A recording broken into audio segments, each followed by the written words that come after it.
Hard hitting vlogs. Hello friends, भी आज के हमारे वीडियो का टॉपिक है 0 डिग्री में हाफ टी शर्ट वाला तो हार मानने को तैयार ही नहीं है। राहुल गांधी यूपी के कांग्रेस कार्यकर्ताओं को यही संदेश देना चाह रहे हैं कि ठंड की बर्फ में फंसी कांग्रेस की नाव को हौसलों की गर्मी से पार करने की कोशिश की जा सकती है। हार मान लेना मौत है और उम्मीद ज़िंदगी है। नाउम्मीदी का नाम मौत है और उम्मीद जिंदा होने की अलामत है। मेडिकल साइंस कहती है कि जब तक सांसें बची हों कोशिश का सिलसिला जारी रखिए। सियासत भी यही कहती है। कभी भाजपा की सियासत ने इसी फलसफे को समझते हुए संघर्ष और संयम का सहारा लिया था। दशकों तक पराजय का सामना करते हुए उम्मीद का दामन थामे रखा। खासकर उत्तर प्रदेश में भाजपा की ज़मीन इतनी पथरीली थी कि यहाँ एक बीज को भी ढकने के लिए जनाधार की एक मुट्ठी मिट्टी तक मिलना मुश्किल थी।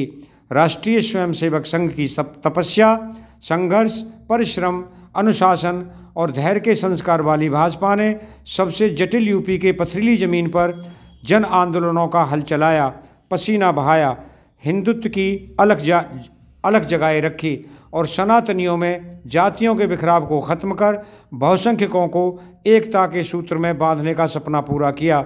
आखिरकार सफलता इतनी बुलंद हो गई कि देश की सत्ता का पर्यायवाची बन गई भाजपा।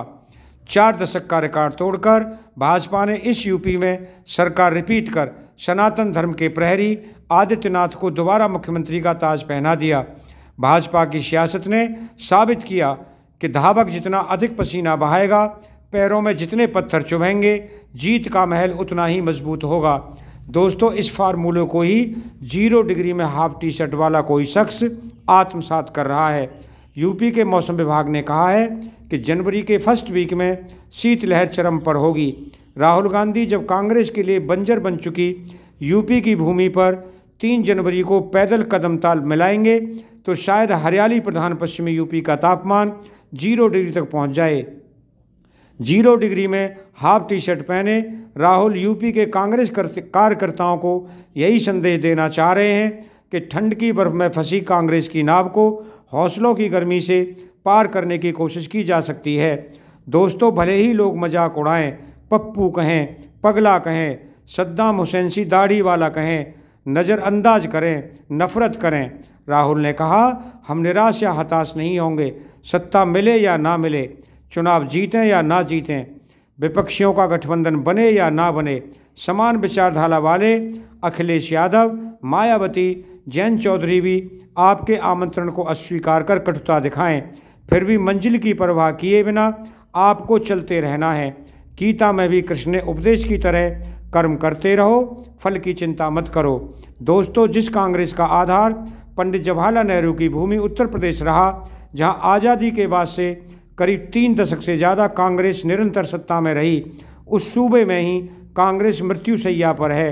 करीब 2% वोट में सिमटी पार्टी को पुनर्स्थापित करने का प्रयास किया जा रहा है। यूपी कांग्रेस को जरा भी राजनीतिक लाभ ना दे, लेकिन राहुल की भारत जोड़ो यात्रा का यूपी में मात्र प्रवेश भर समाजवादी अध्यक्ष अखिलेश यादव और अन्य नेताओं पार्टियों को सड़क पर उतरने का सिलसिला शुरू करवा रहा है।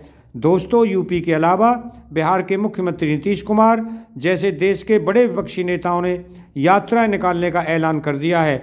हो सकता है कि देश को एकजुट करने, मोहब्बतों का प्रसार करने, आम जनता से रूबरू होकर उनकी समस्याओं को जानने समझने निकले राहुल सिर्फ बेरोजगार नौजवानों के दर्द, महंगाई की तकलीफ़ों और किसानों की समस्याओं को जानने के सिवा कुछ हासिल ना कर सकें, लेकिन कन्याकुमारी से कश्मीर तक लंबी पदयात्रा के बाद भी हो सकता है कि राहुल वर्तमान सियासत में पैदल ही रहें। लेकिन ये कहना शायद ठीक ना हो कि भविष्य उन्हें 0 डिग्री में निकले पसीने का इनाम भी ना दे। राहुल गांधी इसी तरह ज़मीनी संघर्ष करते रहे तो अवश्य ठंडी पड़ी कांग्रेस देश की सियासत को गर्म करने लायक बन सकती है। वैसे ही जैसे कभी भाजपा ने कांग्रेस की अजय सी लगने वाली सत्ता के खिलाफ 0 से हाफ, हाफ से 2 और 2 से 4 होकर दिखाया था और फिर देश की सबसे ताकतवर पार्टी बनने के लिए संघर्षरत कछुए की तरह निरंतर चलकर खरगोश को रेस में हरा दिया था।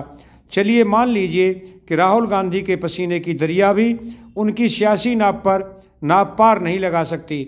ऐसा भी हुआ तो भी राहुल का संघर्ष उनके लिए तो लाभकारी होगा ही, वो इतिहास में एक नया इतिहास तो रच ही देंगे।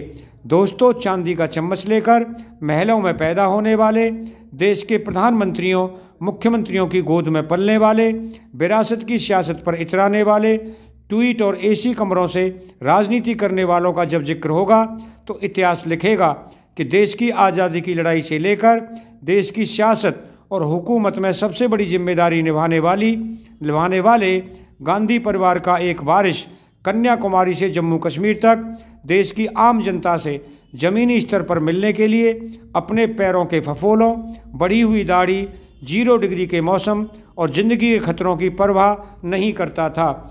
दोस्तों, अगर आपको ये वीडियो पसंद आया हो तो चैनल को सब्सक्राइब करें, वीडियो को लाइक करें, ज़्यादा से ज़्यादा शेयर करें। आप लोगों का बहुत बहुत धन्यवाद। Thank you very much.